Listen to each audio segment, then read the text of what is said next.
ळमेवळजनमवीरम् अनन्तवर्णादिदंसनसहावम् भोक्ष्यामि नियमसारम् केवली शुद्ध केवली बलिदम् नमकर अनंत उत्कृष्ट दर्शन ज्ञानमय जिन वीर को कहो नियम सार सो केवली श्रुत केवली पर कथित को।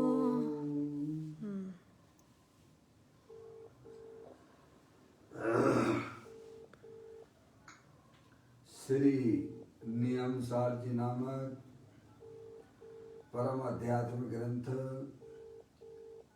स्वाध्याय हेतु यहाँ विराजमान है। आज से 2000 वर्ष पहले इस महान पवित्र ग्रंथ की रचना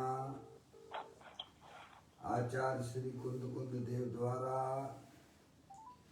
इसी पवित्र भूमि पर की गई। पापा लगा रहे, आप उठा ही नहीं रहे पापा। चलो हम लगा रहे। पदम प्रबंधधारी देव मुनराज हैं। ग्रंथ का नाम नियम सार है। नियम से करने योग्य कार्य अपने आत्मा में सम्यक दर्शन, सम्यक ज्ञान, सम्यक चारित्र रूपी निर्मल पर्याय, पवित्र पर्याय, मोक्ष मार्ग रूपी पर्याय को प्रकट करना, क्योंकि वह पर्याय स्वयं ही सुख स्वरूप है और अनंत सुख का कारण भी है।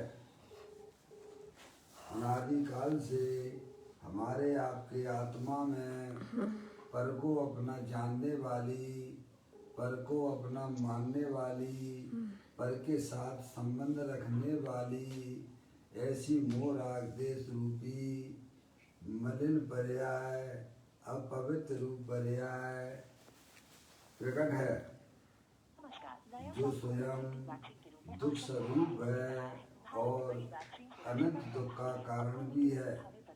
ऐसी मोहराग देश रूपी मलिन पर्याय का अपनी आत्मा में से उस पर्याय का अभाव करना और सम्यक दर्शन ज्ञान चारित्र रूपी निर्मल पर्याय, पवित्र पर्याय, मोक्ष मार्ग रूपी पर्याय को प्रकट करना। ऐसे कार्य की प्राप्ति जिनवाणी माता के द्वारा अपने आत्मा के स्वरूप को पहचानना, अपनी जो आत्म वस्तु है वह परद्रव, प्रभाव और पर्याय से विभिन्न अखंड ज्ञान ज्योति स्वरूप है। ऐसे गायक प्रभु परमात्मा का माँ जिनवाणी माता के द्वारा परिचय करके तत्पश्चात शरीर रागादिक ये सब कर्मकृत वस्तुएं हैं, इनका हमारे आत्मा के साथ में किसी भी प्रकार का कोई संबंध नहीं है।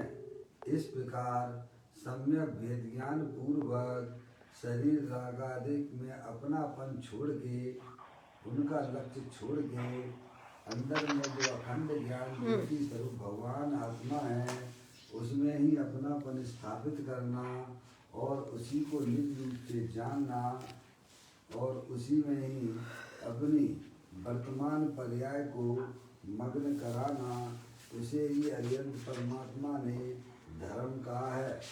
उसकी चर्चा आचार्य भगवंतों ने, मुनिराजों ने एक एक गाथा, उसकी टीका और कलश के माध्यम से हमें अपने आत्मा के स्वरूप को यहाँ समझाया है। देखिएगा, यह परम आध्यात्मिक ग्रंथ है जिसका नाम नियम सार जी है।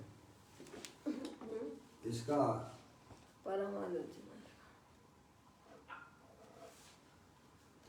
परम आलोचना अधिकार नाम है। 108वें नंबर की गाथा इसके अंतर्गत चल रही है। पाठ करता हूँ, आप लोग निकाल लीजिए। आलोचन आलुंचन अरु भाव शुद्धि विकृतिकरण, आलोचना के चार लक्षण भेद आगम में कहे। आलोचनम आलोचनम, आलोचना के 4 भेद जिनवाणी में बताए गए हैं। नंबर 1 है आलोचन, नंबर 2 है आलुंचन, नंबर 3 है भाव शुद्धि और नंबर 4 है अविकृतीकरण, है ना। उसकी चर्चा यहाँ पर एक एक गाथा के माध्यम से इन चारों भेदों की चर्चा की जाएगी, है ना। अब आलोचना का स्वरूप आलोचन, आलोचन आलोचन किसे कहना, नीचे देखिएगा। इन चारों के नाम यहाँ नीचे देकर उसे समझाया गया है। आलोचन, आलोचन यानी स्वयं अपने दोषों को सूक्ष्मता से देख लेना अथवा गुरु के समक्ष अपने दोषों का निवेदन करना। क्या पहला भेद की पहले भेद का है। 4 भेदों के पहले इन्होंने नाम बताए और उनको बताया कि इनको इनकी परिभाषा यहाँ बताई। आलोचन,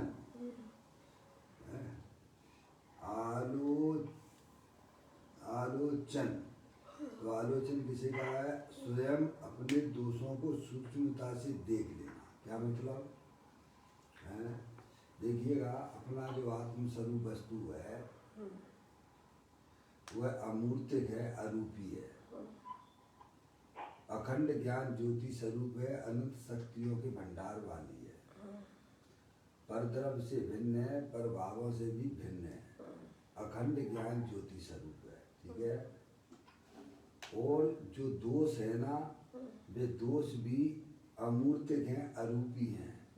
आत्मा के विकार रूपी पर्याय जो है वह भी अरूपी है, वह शरीर में नहीं होती है, आत्मा में होती है। शरीर तो मूर्तिक है, ठीक है, और दोष भी अमूर्तिक हैं। आत्मा भी अमूर्तिक है और दोष जो है मोह राग देश की उत्पत्ति वही वास्तव में आत्मा का दोष है। इतनी बात आपको समझ के चलना पड़ेगा, समझ में आया। आप आत्मा हो, अरूपी हो, अनंत शक्तियों के भंडार वाले हो, सिद्धि की सामर्थ्य वाले हो, अरूपी हो, और आत्मा में जो दोष होते हैं वे मोह राग देश वे आत्मा के दोष हैं। समझ गए आप। सिद्ध परमात्मा और यंत्र परमात्मा की पर्याय में दोष नहीं है, निर्दोष है वे। समझ गए आप। उन्होंने अपने दोषों को पहचाना है और उन्हें अपनी आत्मा की पर्याय में से उन्होंने अलग भी किया है। समझ में आए। अगर जिन जीवों को इस संसार में नहीं रहना है, आत्मिक आनंद लेना है, उन्हें अपने दोषों को पहचानना चाहिए और पहचान कर उनकी हृदय में ज्ञान की पर्याय में उनकी रुचि छोड़ देना चाहिए। समझ में आया। तो यहाँ ये आलोचना अधिकार चल रहा है, उसके 4 भेदों की बात आती है। सबसे पहले आलोचना किसे कहना, तो कहते स्वयं, स्वयं स्वयं की बात है। समझ गया। स्वयं अपने दोषों को सूक्ष्मता से देख लेना। क्या अभी तो आप स्वयं स्वयं ही देखिए भाई साहब, हैं, पर बता भी देगा, लेकिन जब तक आप स्वीकार नहीं करोगे तो फिर मतलब भी क्या है? आप कहोगे हम तो भाई साहब निर्दोष हैं। अरे निर्दोष भाई साहब, आत्मा का स्वभाव निर्दोष है, पर्याय में तो दोष है ना। अब दोष को भी आप स्वीकार नहीं करोगे तो फिर निर्दोष दशा कैसे आएगी? स्वभाव से तो प्रत्येक आत्मा निर्दोष है, समझ में आया? द्रव्य और पर्याय का खेल आपको समझ लेना चाहिए। आप चेतनेश्वर भगवान आत्मा हो, अनंत शक्तियों के भंडार वाले हो, तीनों काल एक रूप रहने वाले हो हैं, और उसकी पर्याय भी होती है कि नहीं होती है? बिना पर्याय के जगत में कोई भी वस्तु पदार्थ आपको देखने में आता है क्या? चाहे वह जड़ हो अथवा चेतन हो, हैं? इतना निर्णय अभी तक हमारी ज्ञान की पर्याय में हुआ है अथवा नहीं हुआ है?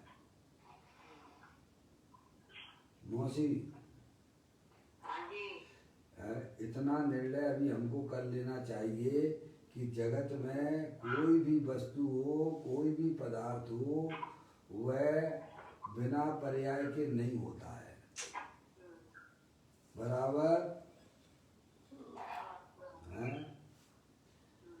समझ में आया? वस्तु तीनों काल रहती है और उसका परिणमन प्रत्येक समय चलता रहता है। आप भी चैतन्य वस्तु हो, जानने देखने वाले पदार्थ हो, अनंत शक्तियों के भंडार वाले हो। और हमारी आत्मा में जो मोह राग देश के परिणाम चल रहे हैं, ये विकार रूप दशा है, विकार रूप अवस्था है। क्या? यही आत्मा का सबसे बड़ा दोष है। शरीर में रोग होता है कि नहीं होता है? अरे एक निरोग शरीर होता है, एक रोगी शरीर होता है। ऐसा आपको देखने में आता है कि नहीं आता है? बस। तो शरीर में रोग वाली अवस्था, खांसी है, जुकाम है, बुखार है, कैंसर है, ब्लड प्रेशर है, ये शरीर के रोग हैं। बराबर? ऐसे ही आत्मा चैतन्य वस्तु है, अखंड ज्ञान ज्योति स्वरूप है, तीनों काल सिद्धि की सामर्थ्य वाला है, ये चैतन्य वस्तु है। और इसकी आत्मा में जो रोग हो रहा है वो मोह राग देश आत्मा का रोग है, ये आपका रोग है। ये समझ में आया? शरीर तो जड़ है, तुम चेतनेश्वर भगवान आत्मा हो। जिन्होंने पंखा या पानी का जो भी खोल रखा है बंद कर दें। आवाज आ रही है मेरे को यहाँ पर, ये इसमें आ रही है। आप समझदार थोड़ा बनिए भाई साहब। आप कॉन्फ्रेंस में रहते हैं, हाँ हो गया, बंद हो गई। कॉन्फ्रेंस में रहते हैं सभी लोग हैं। बात ये चल रही थी, आत्मा के रोग की बात चल रही थी। आप अरूपी पदार्थ हैं, वह इंद्रिय ज्ञान का विषय नहीं है। उसे तो आगम के द्वारा, उसके लक्षण के द्वारा उस वस्तु को आप पहचान लीजिएगा। और आत्मा में जो भी रागादिक परिणतियां हो रही हैं, वे आत्मा का हमारा रोग हैं। तो कहते हैं कि स्वयं अपने दोषों को सूक्ष्मता से देख लेना है। हमारी आत्मा में पर के प्रति जो प्रेम हो रहा है, ये आत्मा का सबसे बड़ा रोग है। शरीर को जो अपना माना जा रहा है, अपना जाना जा रहा है, ये आत्मा का सबसे बड़ा रोग है। समझ में आया? और उनका लक्ष्य करके निरंतर जो है पर्याय में निरंतर जो है उनको आप अच्छा समझ रहे हो। कसायों को, लोग को कोई अच्छा समझता है क्या? लेकिन आप समझते हो। पहली गलती है कि शरीर के रोग को अपना रोग माने बैठे हो। दूसरी गलती, रोग को अच्छा भी समझे रहे हो आप। ऐसे ही आत्मा में रोग है, दोष है आत्मा का। आत्मा तो निर्दोष वितराग रूप परिणमन करना चाहिए, आत्मा का काम था। अब मोराग देश रूप परिणमन कर रहे, यही तो आत्मा का दोष है।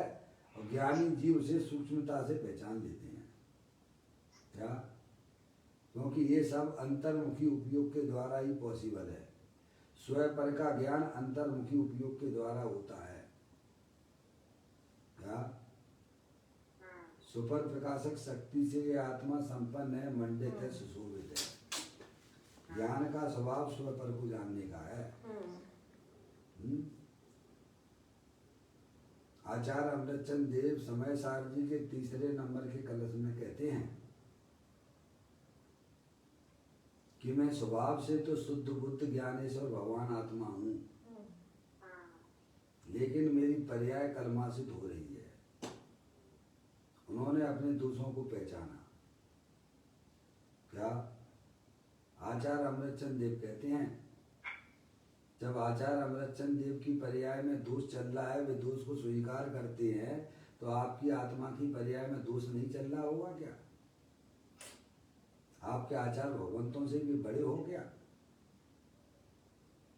कुछ समझ में आ रही भैया? धर्म किसे कहते हैं पापा? आचार्य अमृतचंद आचार्य देव समय शास्त्री के तीसरे कलश के नंबर में कहते हैं कि मेरी पर्याय कर्माशित हो रही है, समझ गया? मोह कर्म के उदय का अनुसरण करके जो आत्मा की पर्याय में जो रागाधिक परिणति होती है, वो आत्मा का दोष है। समझ में आया? लेकिन आत्मा स्वभाव से सिद्धि की सामर्थ्य वाला है। तो वो कहते हैं कि मैं इसकी टीका करते समय अपनी आत्मा की पर्याय में परम विशुद्धता की प्राप्ति करूंगा। ये दोष को मैं रहने नहीं दूंगा। जो दोष को दोष नहीं समझता है, तो उसके दोष कैसे दूर होंगे? सही बात है। आज यही अध्यात्म में यही सबसे बड़ी भूल की जा रही है। समझ गए आप? आचार्य भगवंतों ने द्रव्य स्वभाव को परम पवित्र कहा है, लेकिन अज्ञानी लोग पर्याय में ही पवित्रता मान लेते हैं। अरे पवित्रता तो तुम्हारे पुरुषार्थ से प्राप्त होगी। तुम जब स्वभाव सन्मुख अपनी परिणमन करोगे तो पर्याय में पवित्रता प्रकट होती है। समझ में आया? दोष को दोष समझिएगा, और फिर दोष को कैसे निकालते हैं, वो ज्ञानी कैसे निकाल लेते हैं, इसकी विधि सीख लीजिएगा। इतनी सी बात है। तो कहते हैं स्वयं अपने दोषों को सूक्ष्मता से देख लेना, अथवा गुरु के समक्ष अपने दोषों का निवेदन करना है। समझ आप? या गुरु के पास अपना गुरु बनाइए, भाई साहब बता देगा तुमको कि तुम क्या कर रहे हो, क्या नहीं कर रहे हो। सूक्ष्मता से कहा है। मौसी, सूक्ष्मता का मतलब ये है कि आप शांति से बैठ के इतना विचार करो, देखो कि मैं अनादि काल से संसार में रुल रहा हूँ, दुखी हो रहा हूँ, क्यों हो रहा हूँ।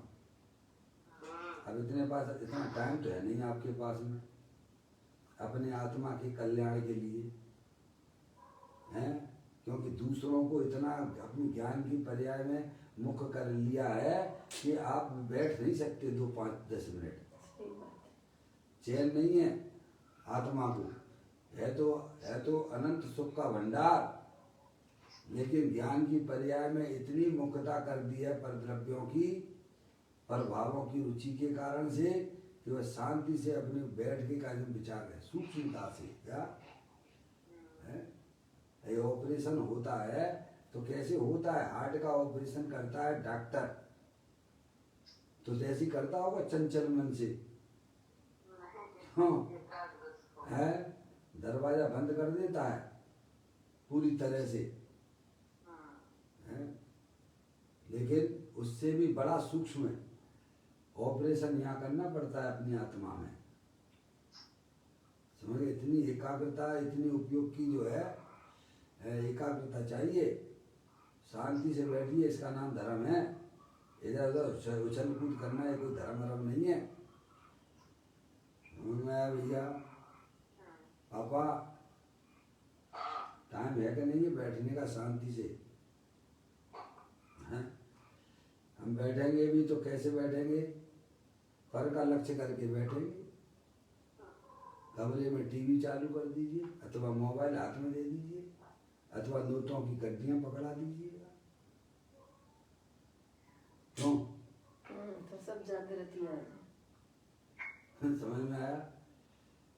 बिल्कुल कोई भी इंद्री का विषय हमारे पास में ना हो, उनकी रुचि ना हो। सर्वप्रथम, मैं तो कहता हूँ सर्वप्रथम आपके परिणामों में क्या चल रहा है आप स्वयं उनको बात कीजिए, स्वयं आप उनको नोट कीजिएगा। जब आप नोट करना चालू कर लेंगे, नोट यानी रुपए नोट की बात नहीं चल रही है, नोटिस है? ध्यान उन्होंने आप तो फिर आपको समझ में आ जाएगा कि मेरी पर्याय में जो बेचैनी हो रही है, दुख के परिणाम हो रहे हैं, भाई साहब अरिहंत परमात्मा ने जो इस विश्व के सबसे सर्वोत्कृष्ट भगवान हैं, वे पर्याय में वे कहते हैं कि ऐसे ऐरे गहरे नतु खैरे की चर्चा नहीं है ये। वे कहते हैं कि तुम चैतन्य स्वभावी भगवान आत्मा हो, अनंत शक्तियों के भंडार वाले हो, शरीर से भिन्न हो, अरूपी हो, और तुम्हारी आत्मा में जो पर को अपना जानने वाले, पर को अपना मानने वाले, पर का लक्ष्य करके जो आपकी आत्मा की पर्याय में जो मोराग देश के परिणाम हो रहे हैं, वो आत्मा का दोष है। और निर्दोष आत्मा और दोष के बीच में एक संधि पड़ी हुई है, जहाँ कभी मिलावट नहीं होती है। क्या? तभी ज्ञानी अंतर्मुखी उपयोग के द्वारा अपने गायक प्रभु परमात्मा का आश्रय लेके उन दोषों को साफ करता रहता है। वेद ज्ञान साहू भयो समरस निर्मल नीर, धोबी अंतर आत्मा, धोबी अंतर आत्मा धोबे निर्गुण चूर है, धोबे निर्गुण चीर। मम्मी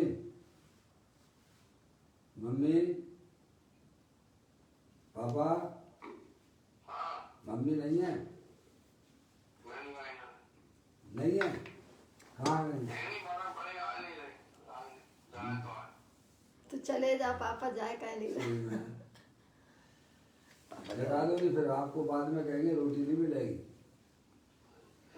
रोटी तो मिलेगा पापा, रोटी की चिंता नहीं, रोटी की चिंता नहीं है पापा को। सही बात है, तुमने कहा मुझे हमेशा ये हाँ, बहू दे दे, बिटिया है, सब दे दे। पर मौसी कब तक देती रहेगी, ये तो सोचो। पराधीन सपने सुखनाई, आत्मा हो, अनादि अनंत रहने वाले हो, पहले ही समझो भाई। अपने दोषों को ज्ञानी जीव देखता है और उनको फिर दूर करता है। पहले दोषों को जानो। तो आज तो कोई भी दो अध्यात्म पढ़िया दोष को दोष ही नहीं समझते। अब बताओ कैसे दूर होंगे? है ही नहीं है, है ही नहीं। अरे द्रव्य स्वभाव में नहीं है भाई साहब, पर्याय में तो दोष है ना। यहाँ ज्ञानी मुनराजों की पर्याय में दोष है, वे अपने दोषों को देख के काय समय भाई साहब दूर करते हुए। आचार्य अमृतचंद देव ने अपनी पर्याय में मोह के उदय में होने वाले उन दोषों की बात की है। बोलो की है कि नहीं की है, पढ़ लेना। और ये भी मुनियों की अपेक्षा से अधिकार है, ये आलोचना अधिकार। तो कहते हैं कि स्वयं अपने दोषों को सूक्ष्मता से देख लेना। अब सूक्ष्मता से कब देखोगे मौसी? अब जब आप शांति से चुपचाप अपने बच्चों से, सब लोगों से दूर हटके, पंचेंद्रिय के विषयों से हटके, टीवी से, मोबाइल से, हैं भाई साहब, यही बात तो श्रीमद राजचंद जी ने भी कही है ना। मैं कौन हूँ, आया कहाँ से और मेरा रूप क्या, संबंध दुखमय कौन। आगे बोलो क्या लिखा हुआ है? संबंध दुख में कौन है, स्वीकृत करो। संबंध दुख में कौन है, स्वीकृत करो पर्याय क्या। बोलिए बताइए, संबंध दुख में कौन है? दुख यानी पर्याय, उसका पर्याय करो, उसका त्याग करो। हैं? अब ये ऑपरेशन आपको करना पड़ेगा, भगवान नहीं करें, भगवान तो मार्ग बताने वाले हैं।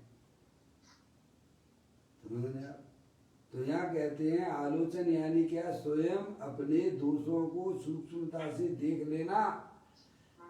वैर मुक्ता रूप परिवर्तन करना, ये आत्मा का सबसे बड़ा दोष है। और तुम कह रहे कि हम जो है भाई साहब हम तो निर्दोष है, स्वभाव से निर्दोष आत्मा है। पर संसार अवस्था में जितनी बहिर्मुखता है वह ज्ञानी उसे अपना दोष समझते हैं। क्या बहिर्मुखता जितनी भी है वह सब आत्मा का दोष है, और जितना स्वभाव का अवलंबन है उतना आत्मा निर्दोष है। पर्याय में द्रव्य स्वभाव से तो परिपूर्ण निर्दोष है। द्रव्य और पर्याय का खेल आपको समझ में आना चाहिए। द्रव्य और पर्याय के बिना कोई वस्तु होती नहीं है। मौसी इतना समय हमारे पास हो, अरे आपको तो सौभाग्य इतना अच्छा मिला हुआ है कि भाई साहब ज्यादा से ज्यादा जो है दिन भर खाने पीने की व्यवस्थाएं हो, बाकी शाम के बाद तो सूरज अस्त तो जैनी मस्त हो जाता है। क्या कहा? अरे शाम के बाद तो जैनी सूरज अस्त और जैनी मस्त होता है। बताओ क्या करना है पापा? पापा कमाने की फुर्सत भी सूरज अस्त के बाद हो जाती है कि नहीं हो जाती है? लेकिन हम कहाँ तब भी उलझे रहते हैं। इतनी बढ़िया फैसिलिटी मिली है आपको। ऐसी महिलाओं को भी सूरज अस्त के बाद क्या बनाना, क्या खिलाना, किसको क्या करना, बताओ। फिर उलझन किस बात की है? मौसी बता, फिर उलझन किस बात की है? कितना समय है अपने पास में, बोलिए आप। अरे चलो भैया, दिन भर की बात समझ लो। कोई मेहमान आ रहा है, खिला रहे हो, खा रहे हो, है, और सूरज अस्त के बाद क्या लफड़ा झगड़ा है, बताओ। कुछ काउंटिंग तो करो। फिर कहाँ जा रहा है अपना समय? चुपचाप शांति से भाई साहब अपनी आत्मा के पास जाके बैठ जाओ। है इतना आनंद मिलेगा आपको, इतना आनंद मिलेगा कि भाई साहब आपको वहां से उठने की इच्छा नहीं होगी। लेकिन दोष को दोष समझो ना। ये बैर मुक्ता हमारे लिए सबसे बड़ी फांसी है, संसार का कारण है हमारे लिए।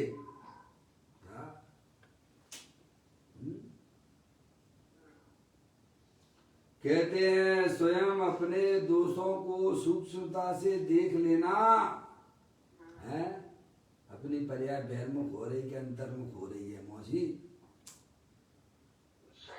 संगी पंचेंद्री हुए, मनुष्य हुए, माँ जनवाणी माता का संयोग मिला बताने वाले हुए।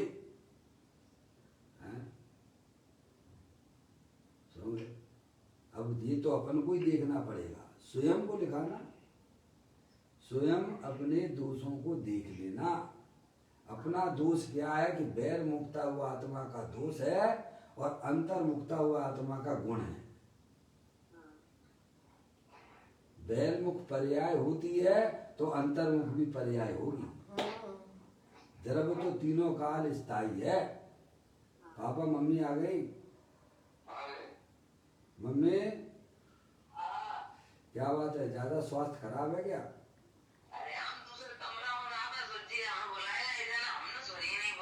हाँ, 2300 में पापा की रोटी मिलेगी कि नहीं मिलेगी, आप सोच लो आप। क्या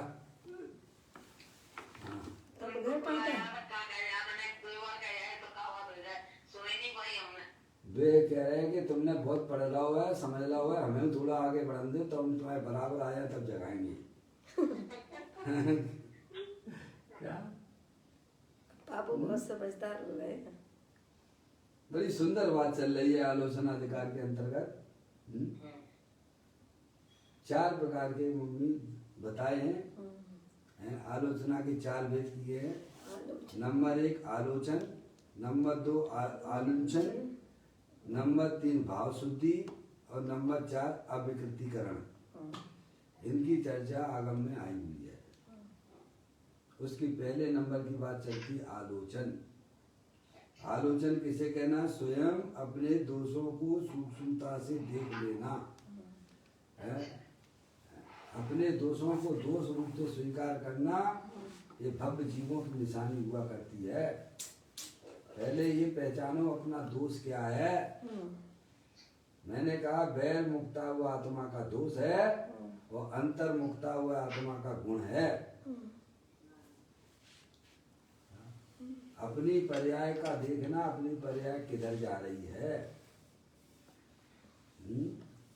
तो ज्ञानी जीव तो देखते हैं और उसे देखते हैं तो भी दूर भी करते हैं। क्या इसमें ऐसा नहीं है? मैं कहा आचार्य अमृत चंद देव कहते हैं तीसरे कलश में समय सारथी में मेरी पर्याय कलमा से धो रही है, लेकिन मैं हूँ शुद्ध स्वभाव से कैसा परम पवित्र हूँ। पर्याय द्रव्य का खेल समझ में आ जाना चाहिए आपको। पप्पू भैया आ लाइन पर। हाँ जय जन पप्पू भैया। क्या द्रव और पर्याय का खेल जिस जीव को समझ में आ गया, समझ लो उसका जो है संसार चुल्लू भर रह गया। और ये समझ में नहीं आता है, चाहे कितनी भगवान की पूजा करो, चाहे जितनी भक्ति करो, और चाहे जितने आगम पढ़ लो, और चाहे जितने संवेद शेखर जी, गिरनार जी, जो क्षेत्र रह गए हैं आपके, वे खूब चढ़ो खूब जाओ, लेकिन आत्मा का द्रव और पर्याय गुणों का स्वरूप अगर हमारे ज्ञान में नहीं क्लियर है तो भाई साहब आप कुछ भी अपने दोषों को निकाल नहीं सकते हो। समझिए आप। तो कहते हैं स्वयं अपने दोषों को सूक्ष्मता से देख लेना। अब सूक्ष्मता का मतलब ये है कि आप सब तरफ से अपने उपयोग को पहले हटा लो भेद ज्ञान के द्वारा। क्या करना भाई साहब हैं? मम्मी सूक्ष्मता का मतलब क्या कि अपने उपयोग को सब पर तरफ से हटा लीजिएगा आप, तब फिर एक आत्मा के ऊपर काम करिएगा। उपयोग कहाँ काम करेगा? आत्मा अरूपी है, दोष भी अरूपी हैं। क्या तब वह ज्ञान जो है फिर वहां जाके आत्मा और राग के बीच में जो संधि पड़ी हुई है वहां जाके जब काम करता है भाई साहब, वही है। अब हम अपने उपयोग को क्या मम्मी सब जगह लगा के रखते हैं। समझ नहीं आप? थोड़ा बहुत समय भी मिला, मनुष्य पर्याय भाई साहब को समय मिला, चलो जैनी हो आप, दिगंबर जैन हो, रात्रि में भोजन नहीं करते हो, पानी नहीं पीते हो हैं, और किसी को खिलाते भी नहीं हो रात्रि में, तो अब तो आपके पास समय है कि नहीं है? हैं? कहीं टीवी में लगा दोगे, कहीं मोबाइल में लगा दोगे, कभी नोट गिनने में लगा दो, कभी यार दोस्तों के साथ मस्ती करने में चले जाओगे, यार को उसमें घर में जाके बैठ जाओगे, तो ये तो तुम बेकार के काम करने लग गए हैं। अरे शांति से भाई साहब आपको मनुष्य पर्याय मिली है, जैन को मिला है, तो उसका सही प्रकार से सदुपयोग करो हैं?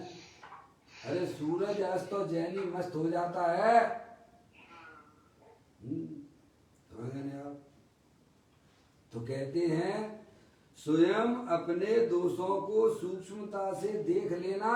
ये बिना अंतर्मुखी उपयोग के द्वारा वह अपने दोषों को देख नहीं पाएगा। समझ लीजिए आप, क्यों दोष जो हो रहे हैं वह आत्मा की पर्याय में होते हैं, और पर्याय से वह आत्मा तीनों काल भिन्न है, अपरिणामी स्वभावी है वो है। अब वहां से आपका ज्ञान का जो है परिवर्तन सब पर द्रव प्रभावों का लक्ष्य छूट जाता है, तब वह अंदर जाके इतना आपको इतना अच्छा लगेगा, इतना बढ़िया लगेगा कि उन्हें शब्दों के द्वारा कहा जाना संभव नहीं है। स्वयं अपने दोषों को सूक्ष्मता से देख लेना, अथवा आप नहीं देख पा रहे हो तो ज्ञानी गुरुओं के पास जाके बैठिए, वे जो तुम्हें बताएंगे तो तुम उसका ज्ञान करो। अब वो भी नहीं करना हमें, क्या हमें तो बैठना मोई लोगों के पास में जाके और वही मजा आता है है? बैठने में।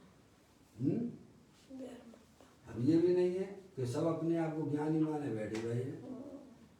अब क्या करना है? तो कहते हैं गुरु के समक्ष अपने दोषों का निवेदन करना कि प्रभु, जब भगवान अरिहंत परमात्मा ने आत्मा को निराकुलता आनंद रूप स्वरूप बताया है, तो मेरी पर्याय में वह निराकुलता क्यों उत्पन्न नहीं हो रही है? जबकि स्वरूप तो ऐसा है ना, तो वे तुम्हें बताएंगे तुम्हारे दोषों का, तो तुम उसे दूर कर लेना। क्या आज किसको फुर्सत है? क्या ज्ञानियों के पास जाने की उसे फुर्सत भी नहीं है। समझ में है? उसे अपनी वो लगती है, क्या लगती है? इंसल्ट लगती है, हैं? बोलिएगा। तो कहते हैं स्वयं अपने दोषों को सूक्ष्मता से देख लेना अथवा गुरु के समक्ष अपने दोषों का निवेदन करना सो व्यवहार आलोचना है। क्या है ये व्यवहार आलोचना है। निश्चय आलोचना का स्वरूप तो 109 नंबर की गाथा में आगे कहेंगे। या अभी तो यहाँ 4 आलोचना के जो भेद हैं व्यवहार के, उसकी बात इसमें बताई जा रही है। निश्चय आलोचना तो जो 109 नंबर की गाथा से प्रारंभ होगा, अभी आपकी 108 नंबर की गाथा चल रही है। एक भेद तो ये बताया आलोचन है।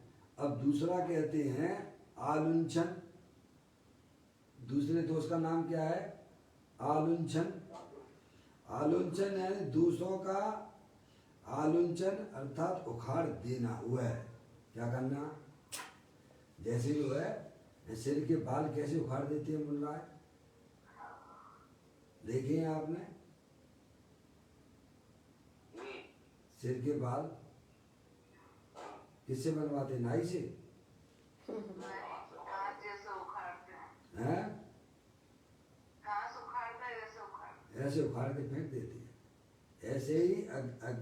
ऐसे ही ज्ञानी जीव मुनराज आदि जो हैं वे सब अपने दोषों को उखाड़ के फेंक देते हैं। उसको बोलते हैं आलुंचन। क्या? आचार्य अमृतचंद देव प्रवचन सार आदि ग्रंथों में कहते हैं कि अगर जो है मुक्ति का उपाय यही है, क्या? अपने आत्मा को जानना, अपने आत्मा को पहचानना, अपनी आत्मा में लीन रहना, तो मैंने यह विधि समझ ली है। अब मैंने कमर कस ली है कि मैं राग द्वेष को जो है क्या करेंगे? उखाड़ के फेंक देंगे। कमर कस ली है। अगर यही वास्तव में मुक्ति का मार्ग है पापा, तो राग दोषों को जो है उखाड़ के फेंक देना, ये वीरता वालों के काम है। समझ में आया? हाँ, अपनी गलती स्वीकार करना ये वीरों का काम है, और फिर उनको उखाड़ के फेंक देना अलग। तो कहते आलुंचन उसे कहते हैं दोषों को, यानी आलुंचन अर्थात उखाड़ देना हुआ है। नंबर 3 है अविकृतिकरण। तीसरा भेद है आलोचना का अविकृतिकरण, यानी विकार रहितता करना हुआ है। मम्मी, विकार रहितता करना अविकृतिकरण है ना। तीसरा आलोचना का भेद, व्यवहार दृष्टि से बात चल रही है अभी सब है। अविकृतिकरण करना यानी विकार रहितता करना। तो विकार रहितता यानी बीतराग रूप परिणति का नाम है विकार रहितता है। इसका नाम है करना। करना काय में होता है? द्रव्य में होता है कि पर्याय में होता है? दोष काय में चल रहा है? पर्याय में चल रहा है कि द्रव्य में? जो द्रव्य में दोष है, हैं? द्रव्य में अगर दोष हो तो कभी वो मिटने वाला नहीं है। द्रव्य में अगर दोष हो तो वह कभी मिट नहीं सकता है। द्रव्य तो तीनों का निर्दोष स्वरूप है। विकार जो है आत्मा की एक समय की पर्याय में होता है और उसे ज्ञानी अपने द्रव्य स्वभाव के अवलंबन से उन विकारों को नाश कर देते हैं। तो कहते हैं विकार रहितता करना है, पर्याय के होने वाले दोषों को दूर कर देना। भाव शुद्धि यानी भावों को शुद्ध करना, भावों को शुद्ध करना। समझ आप? अभी हमारे भावों में परिणामों में क्या चल रहा है? मोह राग देश के परिणाम, समझ नहीं आप? उनको शुद्ध करना, वीतराग भाव रूप से करना, जो आत्मा का वास्तविक स्वभाव है। अब ये चार बातें उन्होंने यहाँ इसकी कही है। अब देखो इस टीका भी पढ़ लेते हैं इसके अपन, फिर उसके बाद पूज्य गुरुदेव श्री इसका खुलासा करेंगे। देखो अब आलोचना का स्वरूप आलुंचन,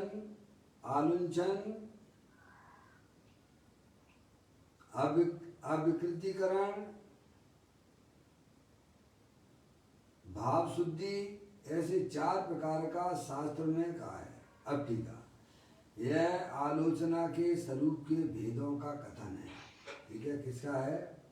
आलोचना अधिकार चल रहा है ना, उसके भेदों की बात का यहाँ बात आई है, उसका कथन किया गया है। पढ़ता हूँ। भगवान अरिहंत के मुखार बिंद से निकली हुई, कहाँ से ये बात आई है भाई साहब? कौन की बात है ये? किसने बताया है सब ये? तो फिर अरिहंत भगवान की दिव्य ध्वनि में से आई हुई बातें हैं। ये किसी मूलराज की नहीं है, ये किसी आचार भगवंतों की नहीं है, वे तो स्वयं कहती हैं। मंगलाचरण में क्या कहते हैं? भोग छामी नियम सारम केवली सुत केवली कर दो। ये हमारी बात नहीं है, ये अरिहंत परमात्मा के यहाँ से आई हुई बातें हैं। यही बात यहाँ पर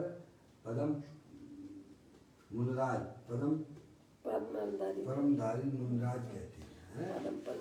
क्या कहते हैं कि यह बात जो है भगवान की दिव्य ध्वनि में से आई है, तुम ये मत समझना कि हम कह रहे हैं। सही बात है, समझो, तुम भी यही समझो कि भगवान की वाणी चल रही है ये। क्या भगवान की कई भी बातें हैं ये, तुझे मत समझ लेना कि पंडित जी बता रहे हैं। सही बात है, समझेंगे नहीं आप? हम भी कहेंगे तो भगवान की आई हुई बात है ये। क्या भगवान ने कहा है और हमें इस बात को समझना है। भगवान अरिहंत के मुखार बिंद से निकली हुई, श्रवण के लिए आई हुई सकल जनता को श्रवण का सौभाग्य प्राप्त हो, ऐसी सुंदर आनंद झरती अनरक्षर आत्मा को दिव्य ध्वनि उसके परिज्ञान में कुशल चतुर्थ ज्ञान धर। कौन है चतुर्थ ज्ञान धर? चार ज्ञान के धारी कौन है? गर्दर देव, मत ज्ञान, श्रुत ज्ञान, अवध ज्ञान और मन पर्याय ज्ञान के धारी। समझे आप? तो कहते चतुर्थ ज्ञान धर मन पर्याय ज्ञान धारी गौतम महर्षि के मुख कमल से निकली हुई जो चतुर्वचन रचना उसके गर्भ में विद्वान सिद्धांत आदि समस्त शास्त्रों के अर्थ समूह के सार सर्व स्वरूप शुद्ध निश्चय परम आलोचना के चार वेद हैं। वे भेद अब आगे कहे जाने वाले चार सूत्रों में कहे जाएंगे। ये बात जो है पदम प्रमदाई देव मुनराज ने अपनी टीका में लिखी। उन्होंने कि भाई साहब ये बातें अरिहंत भगवान की दिव्य ध्वनि में आई हुई बात है। चार ज्ञान के धनी हैं जो गौतम गर्दर आदि हैं, उन्होंने ये बात हमको बताई है कि ऐसा में इसके चार भेद हैं आलोचना के व्यवहार दृष्टि से। समझ आप? वो बात जो है यहाँ समझाई जा रही है। अब देखिए आप पूज्य गुरुदेव श्री इसी गाथा और टीका का खुलासा यहाँ करते हैं, वो आप सुन लीजिए आप। अब आलोचना के स्वरूप एवं भेदों को कहते हैं। पेज नंबर 887 है, तीसरा भाग चल रहा है, नियम 7 प्रवचन। पापा पुस्तक है कहाँ है? अलमारी में क्या आपके पास है? अलमारी में है तो अपने क्या काम की? दुनिया भर के प्लाट पड़े गए हैं, हमारे तो काम को बगीचा में अपन रह रहे हैं, बागो तो पाप ले रहे जबरदस्ती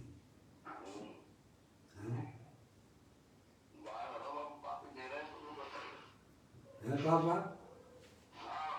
वैसे मुफ्त में ही का समय जो है बताओ, जो हमारे उपयोग में आए वो चीज हमारी है, बाकी तो सब बेकार है। दुर्लभता है भैया, जाके पास है नहीं पाए। अब दोपहर में क्या जब चल टाइम ही नहीं मिलता मम्मी को है, कब पढ़ूंगी? पूज्य गुरुदेव श्री की यही बात है क्या? सामने हो भाई, जो चल रहा है विषय तब रखो, बाकी बात तो फिर आप स्वतंत्र हो। देखिए ये तो बहुत सुंदर बात है। मैं ग्रंथ को रखने के लिए मैं तो इसीलिए कहता हूँ कि सामने रहता है तो आपको लगना चाहिए कि बात देखो सब भगवंतों की बातें हैं, इसमें कोई हमारी तुम्हारी बातें नहीं है भाई। देखो अब आलोचना के स्वरूप एवं भेदों का कथन करते हैं। सूक्ष्मता से अपने दोष स्वयं देखना अथवा आचार्य के पास प्रकट करना व्यवहार आलोचना है। निश्चय आलोचना का स्वरूप आगे कहेंगे। पहले तो वो दोष को पहले स्वयं समझे कि ये दोष है, फिर ज्ञानी जीवों के पास जाए, आचार्य भगवंतों के पास जाए, मुनियों से आपस में चर्चा करें तो कह हैं उनके गुरु, मुनियों के गुरु तो आचार्य होते हैं, है ना? उनकी पहले दोष को पहले स्वयं समझे और ये कैसे दूर होंगे हैं, उनसे आके जाए विनय के साथ, तो अपने आप बताएंगे, तो रास्ता बताएंगे, क्योंकि वे भी उस चीज वहां से निकले हुए हैं, ठीक है? उन्होंने है पहले तो सभी की आत्मा की पर्याय में अज्ञान दशा रही है ना, ज्ञानी तो बाद में हुआ है माँ जनवाणी को पढ़ के, अपने स्वरूप को पहचान के। तो कहते हैं सूक्ष्मता से अपने दोष स्वयं देखना अथवा आचार्य के पास प्रकट करना व्यवहार आलोचना है। दोषों को प्रकट करना उनके सामने आके कि प्रभु मेरे से गलती हो गई है, मैं हार के लिए गया था, है? और रास्ते में जो है कैसे में ऐसे थोड़ा वाद विवाद हो गया भैया, है? या कोई दोस्त लग गया, मोही जीवों के साथ ज्यादा बैठ गए, दोष है वो, बताइए है? आप हार के लिए गए, हार किया, बस भाई साहब 5-10 मिनट रुके, उपदेश वगैरह दिया और आगे बढ़ गए, और वहीं पे कैसे में गप्पे सप्पे लगाने लग गया, ऐसा नहीं है? नहीं आप, और तुम्हारा क्या हो रहा है, तुम्हारी दुकानदारी क्या चल रही है, कहा लेने देना महाराज जी तुम्हें इन बातों से, यही काम है महाराज जी का, क्या है? तो गृहस्थ अवस्था क्या कम थी क्या? तो ये दोष है ना, है? दोष को दोष समझोगे तो दोष दूर होगा, अब तुम दोष को गुण ही समझ लिया तो कैसे दूर होगा भाई? तो कहते हैं सूक्ष्मता से अपने दोष स्वयं देखना अथवा आचार्य के पास प्रकट करना वह व्यवहार आलोचना है। निश्चय आलोचना का स्वरूप आगे कहेंगे 109 नंबर की गाथा में आएगा। चारों गाथाओं में आएगा, एक एक दोषों की चर्चा चारों गाथाओं में आगे आने वाली है। स्वभाव को स्वभाव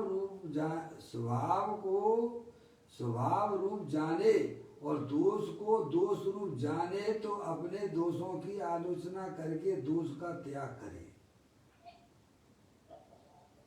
परंतु जो जीव दोषों को ही गुण मानता हो वह दोषों की आलोचना कैसे कर सकता है? मम्मी क्या कहा?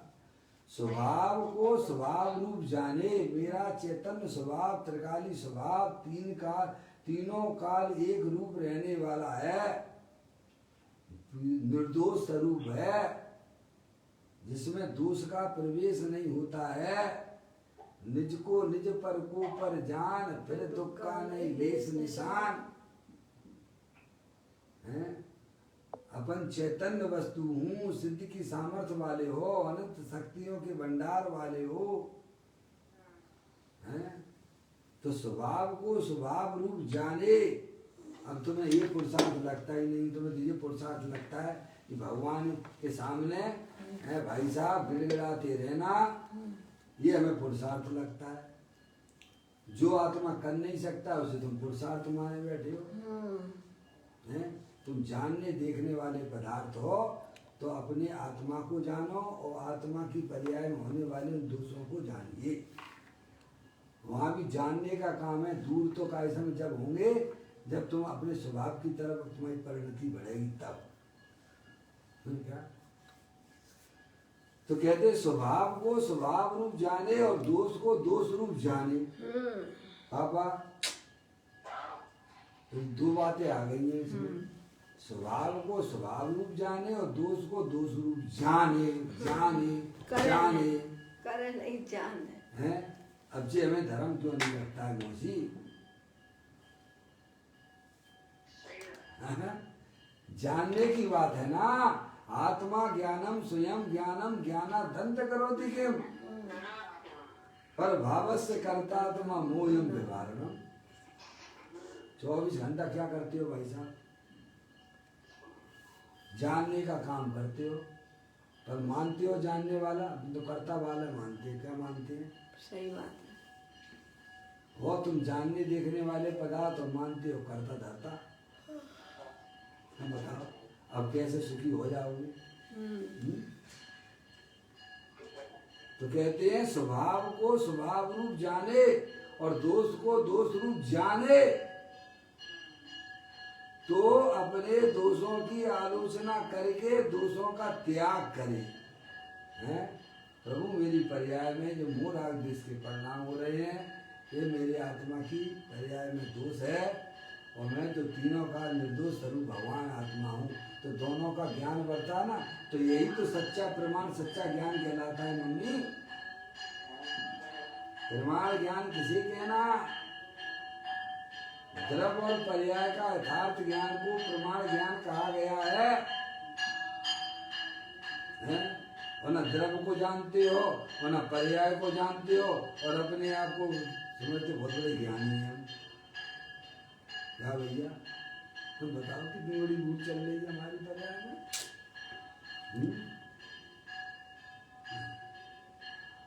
तब वह दोष को पर्याय में जानकर दोष का लक्ष्य छोड़ देता है, निर्दोष स्वरूप भगवान आत्मा के पास चला जाता है तो पर्याय के दोष भी चले जाते हैं। आपको ये मालूम पड़ गया भाई साहब ये हमारा शत्रु है, ये हमारा जो है अहितकारी है, तो आप क्या करते हो भाई साहब? उसे अपना मानते हो क्या? उसके पास जाते हो? जाना पसंद करोगे क्या? बचते हैं उससे। हैं? बोलो बचते हो कि नहीं बचते हो? पापा जो आपके लिए गड्ढा खोद रहा है उससे आप प्रेम करोगे क्या? नहीं करेंगे। जब तक मालूम नहीं तब तक ही करते हैं। जब आपको मालूम पड़ जाती तो हट जाते हैं। भाई साहब जय जन क्या करते हो कि नहीं करते हो? ऐसे ही यहाँ ज्ञानी जी भी अपनी आत्मा की पर्याय में होने वाले रागादिक परिणाम जो हमारे अहितकारी परिणाम है समझे आप? और अपना जो निर्दोष स्वरूप भगवान आत्मा जो द्रव्य रूप से विद्यमान है तो वो उसके पास से पर्याय चली जाती है और दोषों से विमुख हो जाती है। यही दोषों का दूर करने का एकमात्र उपाय है। तो कहते हैं स्वभाव को स्वभाव रूप जाने और दोष को दोष रूप जाने तो अपने दोषों की आलोचना करके दोषों का त्याग करे परंतु जो जीव दोषों को ही गुण मानता हो वह दोषों की आलोचना कैसे कर सकता है। अब कहते हैं पूर्व में किए हुए पुण्य पाप रूपी दोष मेरे स्वरूप में नहीं है क्या।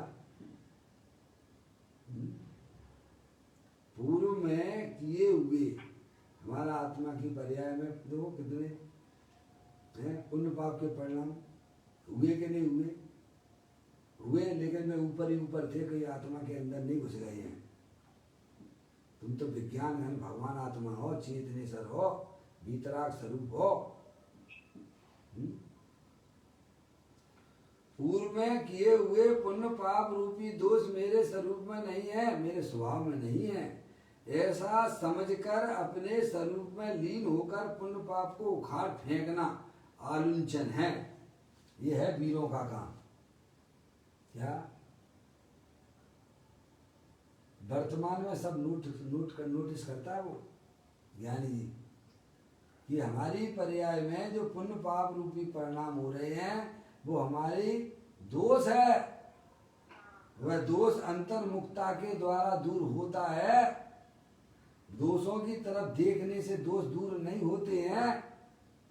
अरे खून का दाग खून से नहीं धुलता है, वह तो स्वच्छ पानी से ही धुलता है ना।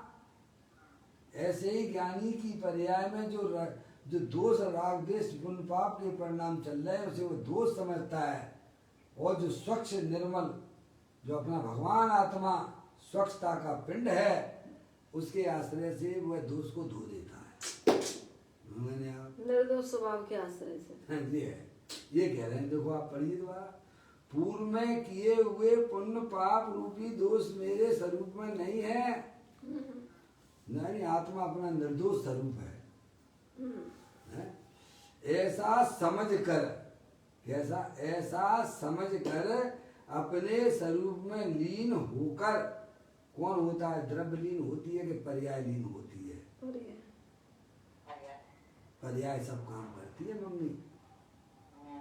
पर्याय ज्ञान कर रही है कि भाई साहब ये पुण्य पाप के परिणाम ये सब बैरमुखी तत्व हैं, ये मेरी आत्मा के दोष हैं।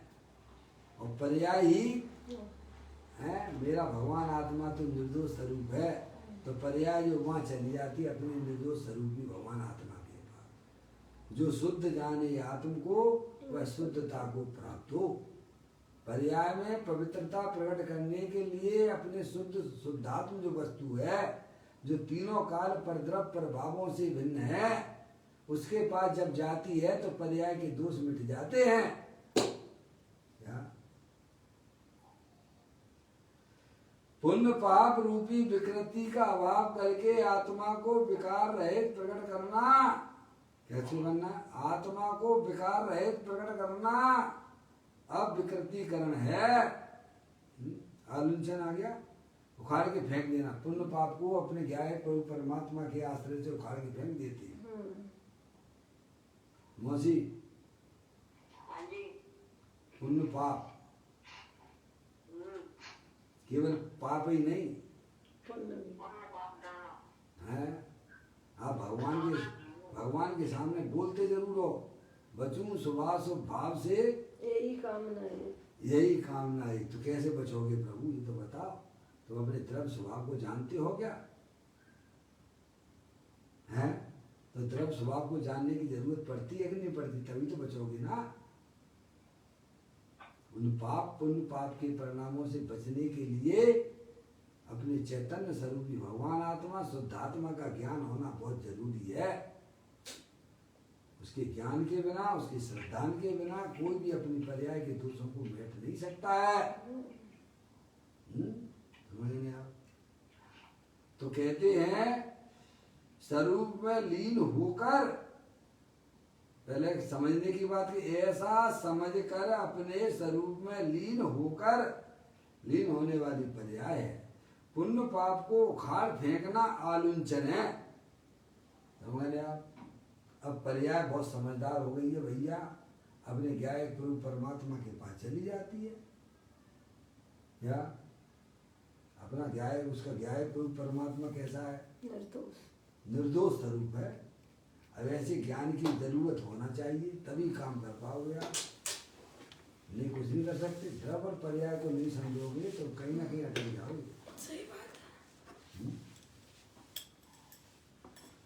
तो कहते हैं ऐसा समझकर अपने स्वरूप में लीन होकर पुण्य पाप को उखाड़ फेंकना आलूंचन है। इसका नाम आलूंचन है। ये पर्याय अपने निर्दोष स्वरूप भगवान आत्मा के पास पहुंच जाए तो पर्याय में होने वाले पुण्य पाप के परिणाम वे भाई साहब दोष हैं, वे उखड़ के फेंक देता है। ऐसा ऐसे उखाड़ के फेंक देता है ज्ञानी जी। स्वयं ही उखड़ जाते हैं जब वो अपने ज्ञानिक स्वभाव के पास। आपने अपने कमरे में उजाला कर दिया तो अंधकार फेंकना नहीं पड़ता, फेंके जाता भाई है। साहब, लेकिन पुरुषार्थ वाली बात है। बात कहने में सरल लगती है। मम्मी बहुत पुरुषार्थ चाहिए। सही बात। पर्याय को द्रव्य से मिलने के लिए पुरुषार्थ की जरूरत होती है भाई। बात है तो बहुत अच्छी एकदम अपन फटाक से कह लेते हैं भाई। ज्ञानी से पूछो कि उन्होंने कितना बड़ा काम किया है। अनंत काल हो गया आत्मा में, काय समय वे मोराग देश रूपी अपना अड्डा जमाए हुए हैं। अपने आत्मा के ज्ञान के बिना यह जीव निरंतर दुखी हो रहा है। पर्याय अपने द्रव्य स्वभाव जो निर्दोष स्वरूप है उसके पास चली जाती है तो पर्याय में होने वाले दोष जो पुण्य पाप के परिणाम वे सब नष्टता को प्राप्त हो जाते हैं। तब उपचार से कहा जाता है कि उन्होंने दोषों का नाश किया। क्या कहते हैं पूर्व में किए हुए पुण्य पाप रूपी दोष मेरे स्वरूप में नहीं है। ऐसा समझकर अपने स्वरूप में लीन होकर, काय में लीन होकर, स्वरूप में लीन होकर। पर्याय का धर्म ये है, जैसे पत्नी का धर्म अपने पति के पास रहने का है, ऐसे ही पर्याय रूपी पत्नी का धर्म क्या है? स्वभाव के पास रहना। मौसी, पर्याय रूपी पत्नी का धर्म क्या है? द्रव्य रूपी पति को अपने द्रव्य स्वभाव पति के पास में रहे। समझ में आया? कितना सुंदर मार्ग है भाई साहब, हैं? आप जहाँ भी हो अपने आत्मा के आनंद में रह सकते हो। आप ये व्यवस्थाएं बनी हुई हैं। बराबर रहना चाहते हो तो कंडीशन है, और रहने नहीं चाहते हो तो भाई कौन जो जो जाग रहा है, सोने का बहाना कर रहा है, उसे कौन जगाए, उसे कौन उठाए?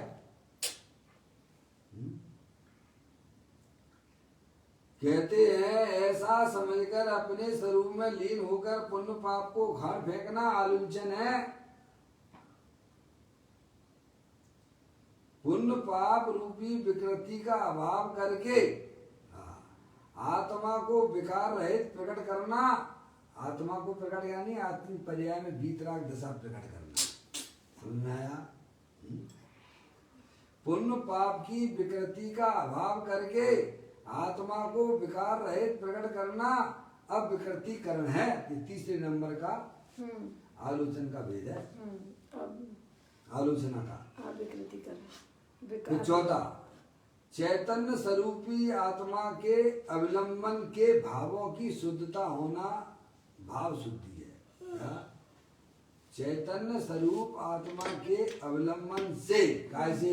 चैतन्य स्वरूपी भगवान आत्मा। बोलो आप जो है, आप मोक्ष मार्ग प्रकाशक में आपने पढ़ाई होगा अरिहंत भगवान कैसे बनते हैं पर्याय में। बोलो मौसी, अपन बच्चों को खूब पढ़ाते हैं पाठशाला में। अरिहंत परमेष्टि का स्वरूप समझाते हैं कि नहीं समझाते हैं?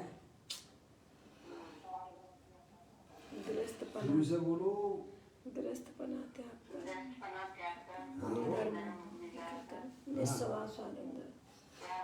अरे मौसी भूल गए मेन बात।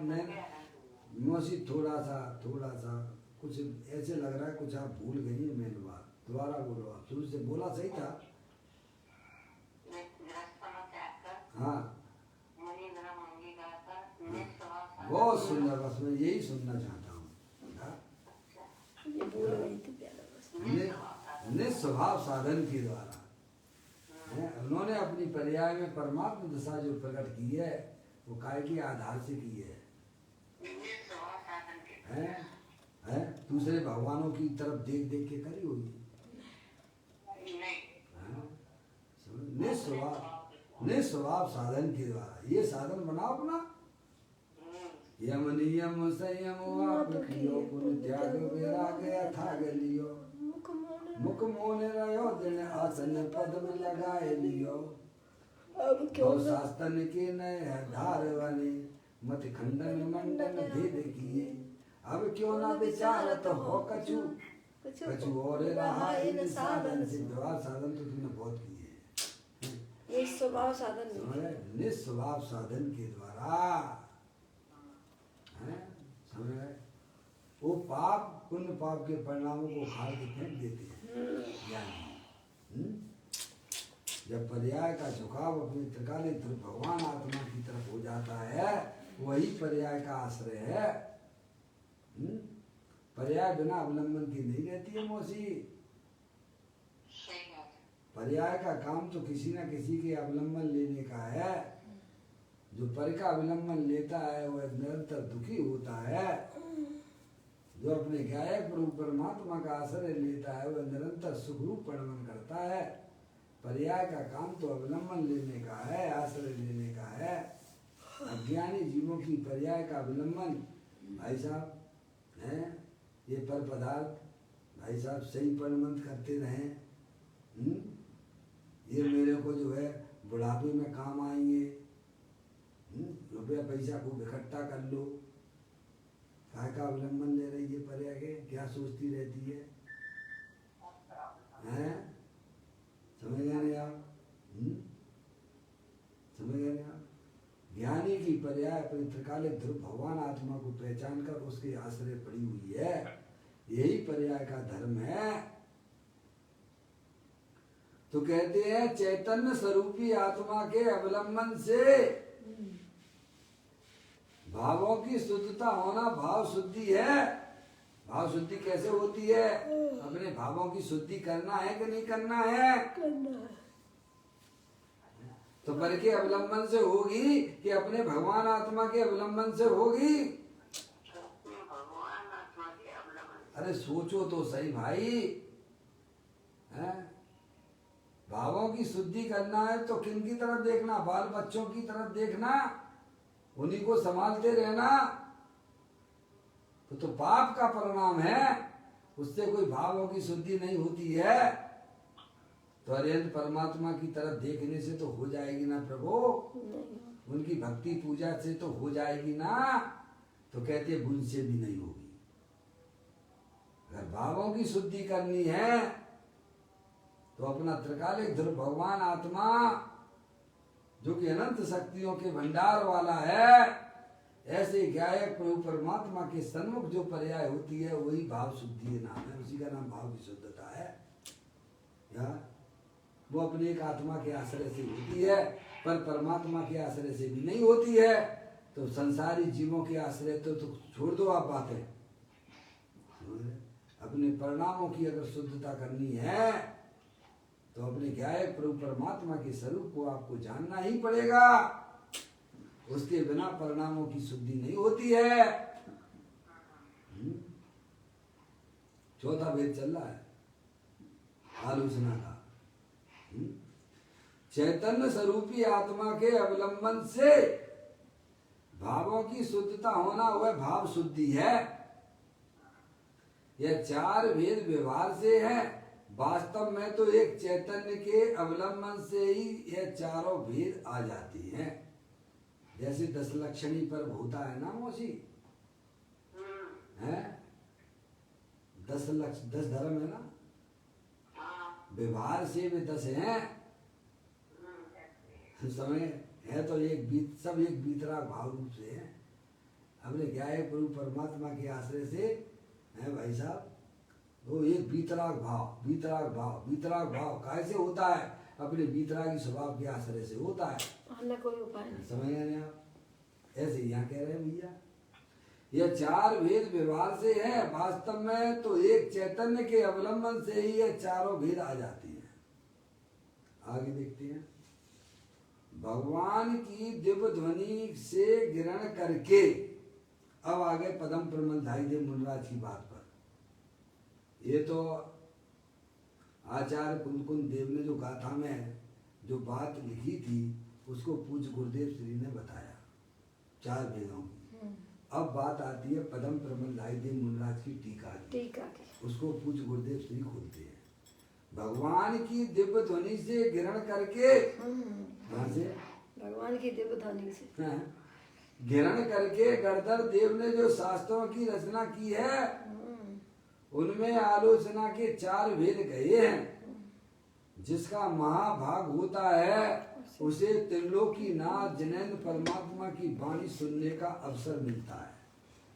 क्या कह दिया भैया? जिसका महाभाग होता है। मौसी है और आपका महाभाग्य है। जिसका महाभाग होता है जिन्हें देव परमात्मा की वाणी सुनने का लाभ मिलता है। समझ लो आप, जिनके भव का किनारा आ गया है और जिन्हें सतत सुनने को मिल रही है, फिर को क्या कहेंगे बताओ? जिन्हें सतत मिल रही है, रोई ना बिना से अपना आत्मा कितनी गंदी गंदी पर्यायों में रहा। अब तो तुम इतने ऊंचे बैठ गए हो। अरे पहाड़ पर अगर व्यक्ति चढ़ जाता है तो नीचे के व्यक्ति दिखाई देते हैं, छोटे छोटे से दिखाई देते हैं। भाई तुम इतने बड़े स्थान पर आ गए हो, अरिहंत परमात्मा के आ गए हो, सतत सुनने को मिल रही है। अब तो अपनी ये देखो नीचे वाली त्रियंश गति की पर्याय दिख रही है कि नहीं दिख रही है? ऐसी ऐसी गंदी गंदी पर्यायों में मेरा आत्मा रहा, कीड़े बन के रहा।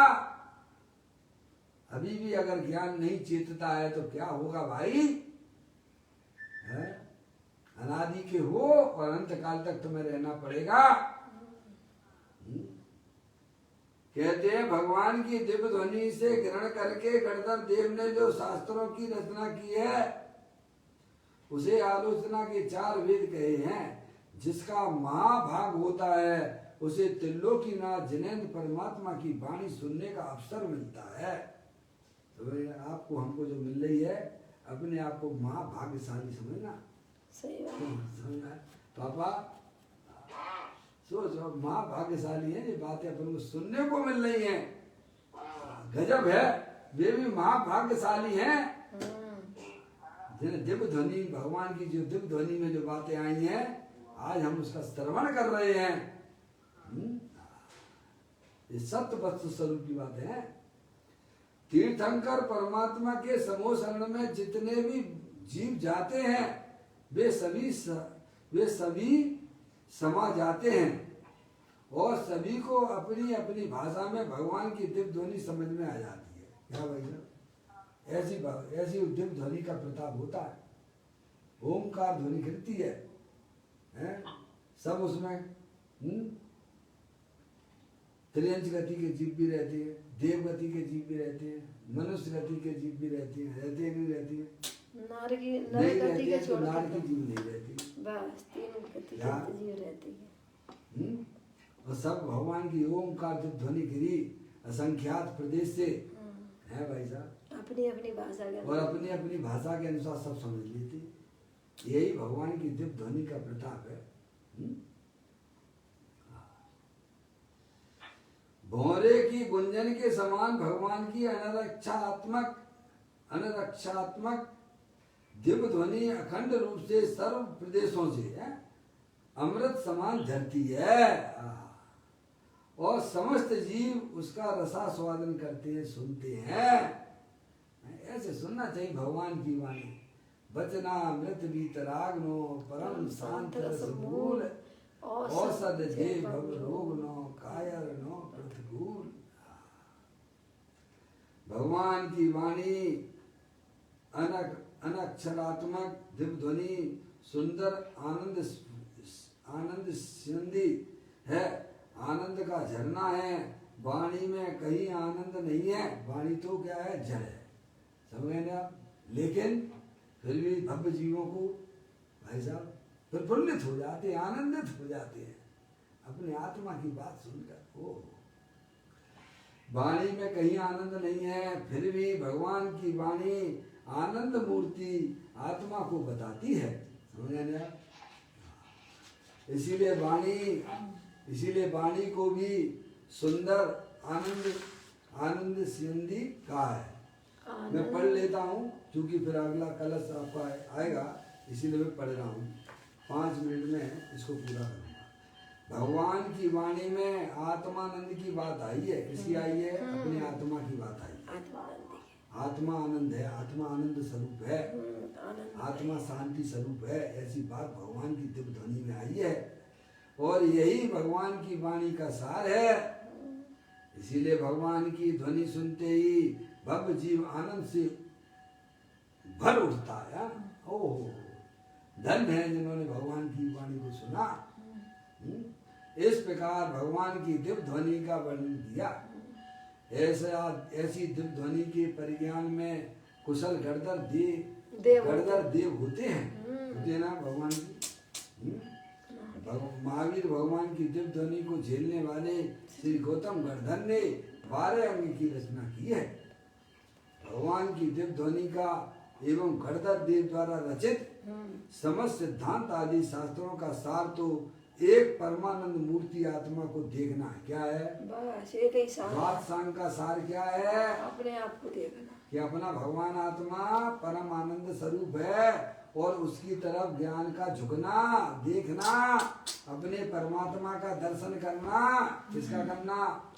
भाई नहीं करते हो, बाकी सब दुनिया की कायदों में मैं देखता हूँ। मौसी सोनागिर तो आप थी, जिस वेदी पे जाएगा बोलो जितनाथ भगवान की जय, बोलो पार्श्वनाथ भगवान की जय, बोलो महावीर भगवान की जय। जानने वाले की जयकारा बोल दो पापा, सब काम निबट जाएगा तुम्हारा। ये सबसे बड़ा भगवान है, ये दे में बैठा है। भाई की जय नहीं बोलोगे, दुनिया भर के लोगों की जय बोले आओगे। इसीलिए भिखारी हो रहा है पर्याय में ये आत्मा। दर की ठोकर है मौसी, दिया तले अंधेरा हो रहा, दिया तले अंधेरा हो रहा है। कहते हैं समस्त सिद्धांत आदि शास्त्रों का सार तो एक परमानंद मूर्ति आत्मा को देखना है। किसको देखना है? अपने आत्मा को देखने की बात है, पर परमात्मा की देखने की बात नहीं है। यहाँ तुम पर परमात्मा को देखना है तो सबसे पहले अपने आत्मा को देखो, तो पर परमात्मा के भी दर्शन होंगे तुम्हें। समझ में आया? कहते हैं एक परमानंद मूर्ति आत्मा को देखना और उसके आनंद में लीन होना है। लप की गाय ग्लो दिखाए, दौड़ी दौड़ी महुआ तले आए। जिसने अपनी आत्मा का दर्शन कर लिया, जिसने अपनी आत्मा का आनंद ले लिया, अब पर्याय निरंतर उधर ही जाएगी। किधर जाएगी? अपने परमानंद स्वरूप आत्मा के पास जाएगी। आनंद में लीन होना। इसके अलावा पुण्य पाप आश्रम आदि सब सारभूत नहीं है, वे असार हैं। 3 भुवन में सार बीत राघु विज्ञानता, शिव स्वरूप शिव का नमो योग समाधि। पुण्य पाप तो असार है, अपना भीतराग स्वभाव में सारभूत है, ज्ञानानंद मूर्ति स्वरूप है। अंतर्मुख होकर शुद्धात्मा का अनुभव करना ही सार है। क्या सार है? अंतर्मुख होकर मौसी, अंतर्मुख होकर अपने शुद्धात्मा का अनुभव करना ही सार है। वैर मुक्ता सार है, अंतर्मुखता सार है। अपने शुद्धात्मा का अनुभव करना। मैं शुद्धात्मा हूँ, मैं मनुष्य नहीं हूँ, मैं स्त्री नहीं हूँ, मैं रागी द्वेषी नहीं हूँ, मैं तो शुद्धात्म रूप वस्तु हूँ। ऐसा अनुभव करना वही वास्तव में द्वादशांग का सार है। बारंबार चैतन्य की रुचि करना ही सारभूत है। किसकी रुचि करना? अपने आत्मा की रुचि की बात की जा रही है भाई। सम्यक ज्ञान चक्षु से अंतरंग में विराजमान, अंतरंग में विराजमान, मुझे लाना नहीं है ही विराजमान नहीं है वो तो देख। अंतर में विराजमान शुद्धात्मा का अवलोकन करना ही समस्त शास्त्रों का सार है। उसे आलोचना कहो, संवर कहो, धर्म कहो, सब एक ही है, अंतर्मुखी हो गए तो भाई साहब चाहे आलोचना कहो, चाहे संवर कहो, चाहे धर्म कहो, सब एक ही बात है। चारों अनुयोगों का सार एकमात्र भगवान की दिव्य ध्वनि में आया हुआ ज्ञायक मूर्ति आत्मा का विज्ञापन है करना। समझ रहे आप? किसका विज्ञापन करना? अपने ज्ञायक स्वभाव, अपने आत्मा की प्रसिद्धि करना। पर्याय का धर्म अपने त्रिकालीन ध्रुव भगवान आत्मा की प्रसिद्धि करना है, वही उसका विज्ञापन है। आलोचन, अविकृतिकरण, भाव शुद्धि, इस प्रकार परम निश्चय आलोचना के 4 भेदों की चर्चा आगे 4 गाथाओं में आएगी। अब जो है 108वीं गाथा की टीका पूर्ण करते हुए टीकाकार मुल्लाज यहाँ एक श्लोक कहेंगे 153वें नंबर का, कल उसकी चर्चा अपन यहाँ पढ़ेंगे।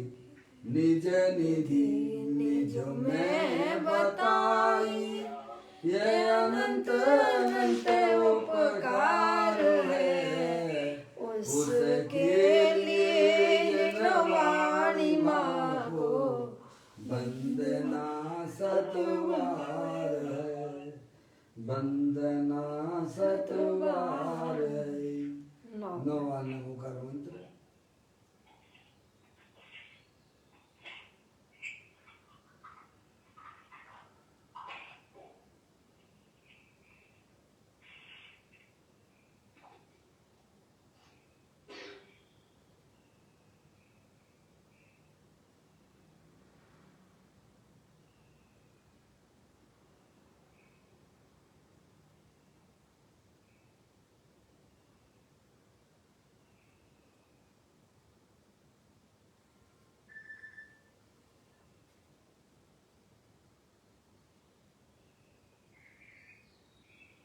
बोलो द्वादशांग जनवाणी माता की जय, महान जैन धर्म की